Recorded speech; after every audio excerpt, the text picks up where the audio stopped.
उदाहरण 8 में देखेंगे। संख्या है 6, 72 और 120, यानी 3 संख्या है। घबराने की कोई बात नहीं है, 3 संख्याओं, 5 संख्याओं, 10 संख्याओं सबका इसी तरह से निकालेंगे। तो 6, 72 और 120 का अभाज्य गुणनखंड विधि द्वारा HCF और LCM ज्ञात करनी है। ठीक, तो सबसे पहले हम क्या करेंगे, सबका गुणनखंड निकाल लेंगे। तो 6 का गुणनखंड निकालेंगे तो इस तरह से कुछ होगा, 2 से और फिर 3 से। फिर उसी प्रकार 72 का निकालिएगा तो 2 से 36 हो जाएगा, फिर 2 से 18, फिर 2 से 9, फिर 3 3। इस तरह से आप जान भी चुके हैं, बनाने के लिए सीख जाए तो अच्छा रहेगा। फिर इसका 2, फिर 2 से 30, फिर 2 से हो जाएगा 15, फिर 3 और 5। यानी इस तरह से क्या हो रहा है, इसी को हम इस रूप में पहले लिखें इस तरह से। फिर इसको क्या किए कि इसमें है 2 पर पावर 1 और 3 पर पावर 1, इसमें 5 नहीं था, इसमें 5 है, इसलिए हम क्या किए, उसमें 5 दिए हैं। ठीक, इसलिए कि हमको पता चल पाए किसका घात अधिक और किसका घात कम है। इस तरह अगर उत्तर निकाल लिए तो 2 तिहाई 6 हो गया, फिर 2 दूनी 4, 4 दूनी 8, 8 तिया 24, 24 तिया 72, फिर 2 दूनी 4, 4 दूनी 8, 8 तिया 24, 24 पची 120। ठीक, अब HCF निकालने के लिए क्या करेंगे, HCF निकालने के लिए न्यूनतम घात का प्रयोग करेंगे। न्यूनतम घात के लिए HCF निकालने के लिए, और LCM के लिए क्या करेंगे, अधिकतम घात का प्रयोग करेंगे। बस इस तरह से हमारा निकलते चला जाएगा। तो जैसे 2 पर पावर 1, देखिए 2 पर पावर 1, इसमें 2 पर पावर 3 और 2 पर पावर 3, मतलब 2 में न्यूनतम घात वाला कौन है, 2 पर पावर 1, तो वो रखे। फिर 3 पर पावर 1, 3 पर पावर 2 और 3 पर पावर 1, तो न्यूनतम घात क्या है, 3 पर पावर 1।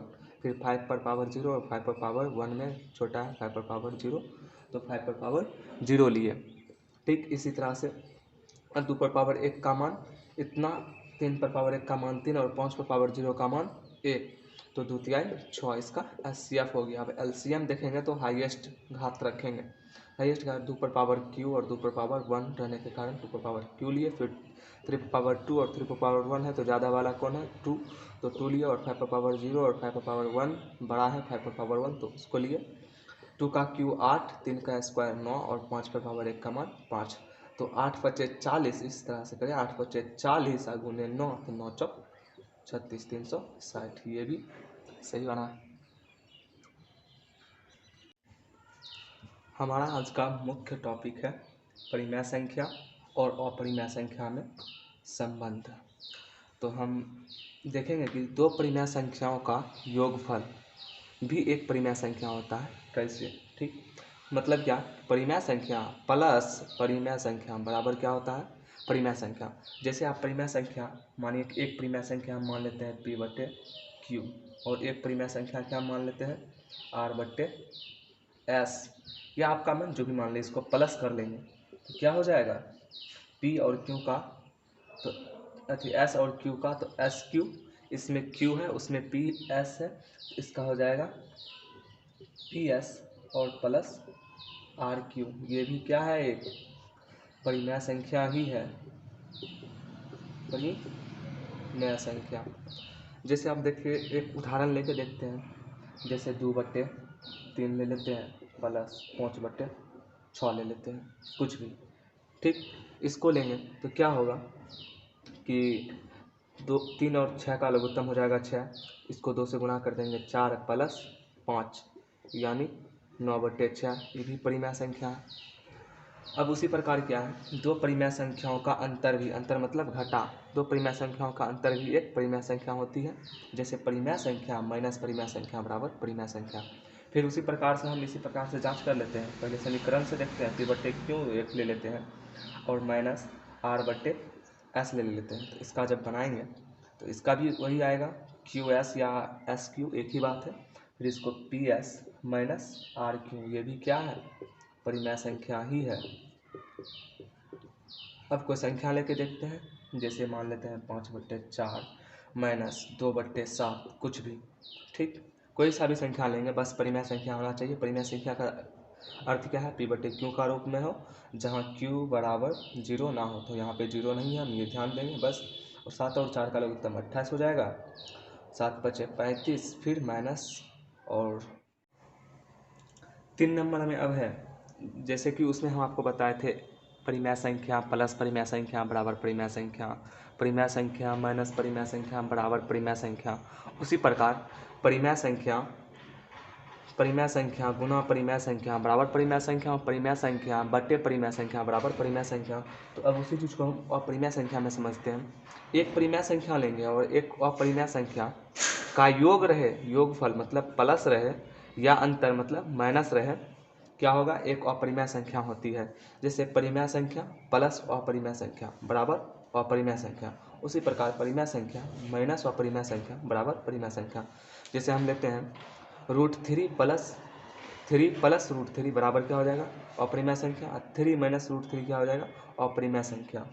इसको आप समीकरण पे भी देख सकते हैं, बट थोड़ा तेजी के कारण ऐसे बता रहे हैं, कोई बात नहीं। फिर भी आप लोग अब समझ चुके होंगे, क्योंकि मैं इससे पहले परिमेय संख्या में आपको बताए थे समीकरण भी लेके। अब यहाँ देखिएगा कि एक परिमेय संख्याओं और एक अपरिमेय संख्या का गुणनफल या भागफल, गुणनफल मतलब गुना, भागफल मतलब या भागफल एक अपरिमेय संख्या होती है। जैसे √3 × 3 कर देंगे, मतलब क्या है, ये गुणनफल के हिसाब से, ये गुणनखंड है और उसका गुणनफल क्या है, ये। तो √3 × 3 क्या हो जाएगा, 3√3, जो कि एक अपरिमेय संख्या होगा। फिर 3/√3 को हम लिखेंगे, 3 को लिख सकते हैं ना, √3 बराबर हो जाता है 3, समझे। तो 3 को हम लिख सकते हैं √3 × √3, और √3 तो एक है ही। अब एक एक कैंसिल कर देंगे तो क्या बचेगा, सिर्फ √3 एक अपरिमेय संख्या है, ये आप जान ही चुके हैं। ठीक, अब आप लोग ध्यान देंगे कि परिमेय संख्या और अपरिमेय संख्या में कुछ अंतर है। अब क्या है, कौन सी संख्या परिमेय संख्या और कौन सी अपरिमेय संख्या है, इस तरह से पहचानने में क्या होती है, इस तरह से पहचानने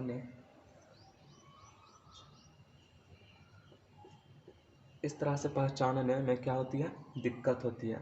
तो आज मैं आपको बता दूं कि इस तरह से जब संख्या रहेंगी, मतलब दशमलव हो या ना हो, मतलब दशमलव के बाद की संख्या, दशमलव से पहले 0 हो उससे दिक्कत नहीं है, दशमलव के पहले 0 हो, 1 हो, 20 हो, 25 हो, कुछ भी हो, दशमलव से पहले नहीं, मतलब दशमलव के बाद जब इस तरह से संख्या आती है तो हम लोग को पहचानने में क्या होती है, दिक्कत होती है कि कौन परिमेय संख्या और कौन अपरिमेय संख्या। तो आज मैं आपको बता दूं, जब संख्या रिपीट होगी, जैसे देखिए शुरू में है 1 और 2, फिर क्या है 1 2, फिर 1 2, फिर 1 2, मतलब क्या है, संख्या रिपीट कर रही है, एक ही जैसी संख्या क्या कर रही है, रिपीट कर रही है, मतलब क्या हो जाएगा, वो परिमेय संख्या हो जाएगी। फिर देखिए 0.1 2 3 4 आया, फिर क्या है 1 2 3 4 आया, इसी तरह से फिर क्या है डॉट डॉट डॉट डॉट है, मतलब क्या, फिर 1 2 3 4 आएगा, फिर 1 2 3 4 आएगा, मतलब क्या, 1 से लेकर 4 तक संख्या को क्या कर रहा है, पुनः रिपीट कर रहा है, फिर यहाँ से पुनः आते जा रहा है। मतलब इस तरह से जब संख्या रहेगा कि जहाँ तक हो, जैसे 0.1 2 3 4 5 हो, फिर क्या हो, रिपीट हो, 1 2 3 4 5 रिपीट हो, इस तरह से डॉट डॉट दिया हो, तब क्या होगा, परिमेय संख्या होगी।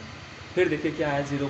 अब क्या है, इसमें 1 2 3 तक आई, लेकिन क्या है यहाँ पे संख्या एक को गौर से देखिए क्या है, 2 बार लिखी हुई है, मतलब 1 2 3 रहता, फिर 1 2 3 रहता तब तो हो जाता, लेकिन क्या ये संख्या बढ़ रही है, संख्या यहाँ पर एक था, फिर संख्या 1 यहाँ पे 2 है, फिर संख्या 3 यहाँ 1 यहाँ पे 3 है।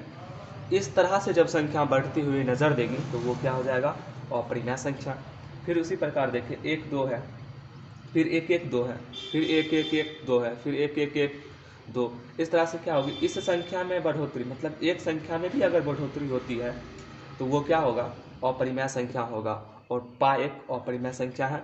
ये सब आप जान चुके हैं। अब आगे की क्लास में हम लोग पढ़ेंगे कि √2 एक अपरिमेय संख्या है, परिमेय संख्या है कैसे, इसी तरह से पढ़ेंगे √3 √5 √11, ये सब इम्पोर्टेंट क्वेश्चन है जो कि बेसिकली पूछेगा परीक्षा में, इसी सब पर ज़्यादा नंबर भी मिलता है। तो आप लोग इस सब को अच्छे से ध्यान में पढ़ें और याद रखें, हमेशा हर चीज़ को याद रखें। और